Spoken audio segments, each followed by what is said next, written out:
Welcome to Chess Understanding. I'm John Montgomery. I'm glad to have you with us again. Today we're going to study the Slav structure. This structure can occur in a lot of different positions.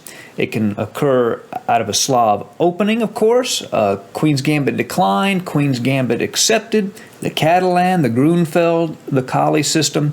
Many different kinds of openings can lead to this specific structure. Now we're going to sort of look at the pawn skeleton and the basic plans that each side follows in this structure. We're going to go through this pretty quickly, so you can always watch the video again, so let's get after it. You'll notice at the beginning, white seems to have a little bit of an advantage in terms of the structure. White has an extra central pawn and also a little bit more space. So let's look at white's plans to begin with. The first major plan from white is to advance the e-pawn to e5, and if they can do this, kick a knight that might be sitting at the f6 square. So e4, e5, and now you'll notice there's a weak square at d6, so a knight might be able to hop in there and control that square. Black will want to counter this by playing c5, however, and if black can do that, white has to be very careful. However, this is a very aggressive attacking structure.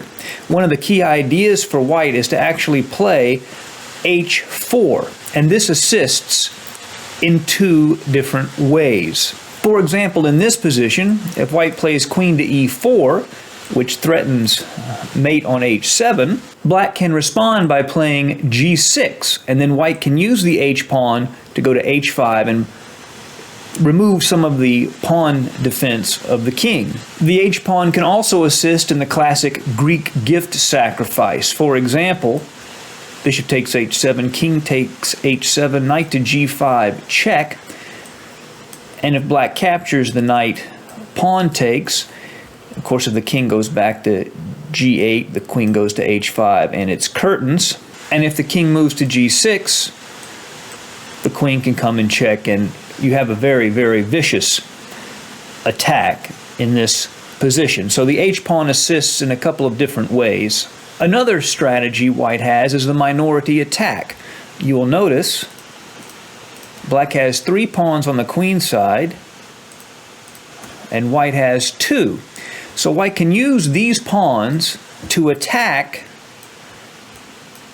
black's pawn majority on the queen side, create a pawn weakness by trading the 2 off and leaving just 1 pawn for black, and then attacking that weakness, the classic minority attack. White can also play b2, b4, not just for the minority attack, but to control the c5 square.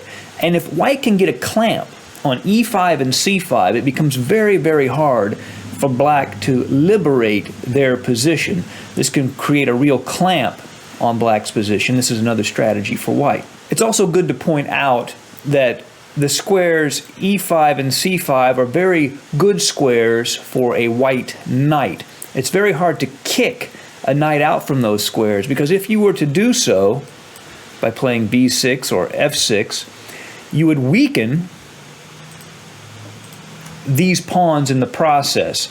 So a knight situated on e5 and c5 can be very uncomfortable for black. In the most common plan for black, which we will look at pretty soon, after white plays e4, black responds with the move e5. And white has 3 basic ways to respond. One, white can just leave the pawn on d4 and let black take it.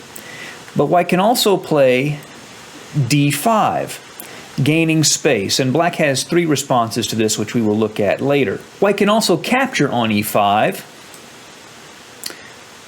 and let's say that black recaptures on e5 with a knight.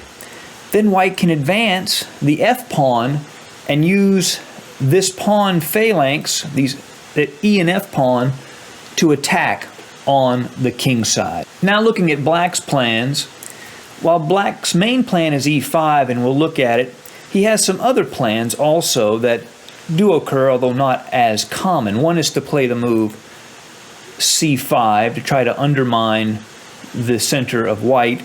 The only challenge here is that white can control this c-file, this half-open c-file with a queen or a rook or both, and that makes the c5 push a little bit harder here than it is, say, in a Caro-Kann type of structure. So while this definitely is played, it's a little bit less common. Another strategy for black is that if white does play the pawn to e4, black can move a rook to d8 and target this pawn on d4. This strategy, however, doesn't work very often. White usually has enough resources to defend that d4 pawn. Nevertheless, it can occur, and it's something to take note of, that when white does advance the pawn to e4, the d4 pawn is a little more sensitive and can be targeted down the half-open d-file. The third plan for black looks strange, and it's not really common, but it's a nice arrow to have in your quiver anyway.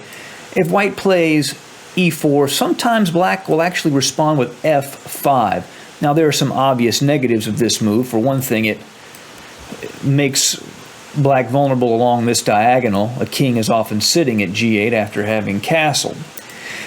However, it's an attack on white's light squares, and if white compromises their position by advancing here, then black gains access to the d5 square. So there are some positions where f5 is a strong move, although again they are rare. Black's main plan by far is to play e5. This usually takes place after white has played e4, and black responds e5. Now, we looked at what white can do, but how does black react to these different ideas? Well, if white does capture on e5, there's a very important thing to note for black. After recapturing, it's quite important that black be able to control the f4 square.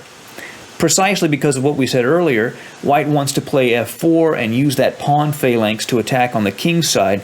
But if black can keep f4 under control and can prevent that advance, oftentimes black will be okay. So if white takes on e5, black has to be prepared to control f4 to keep white from rolling those pawns up the board. Now, white, of course, can also play d5, and black has three ways to respond to this.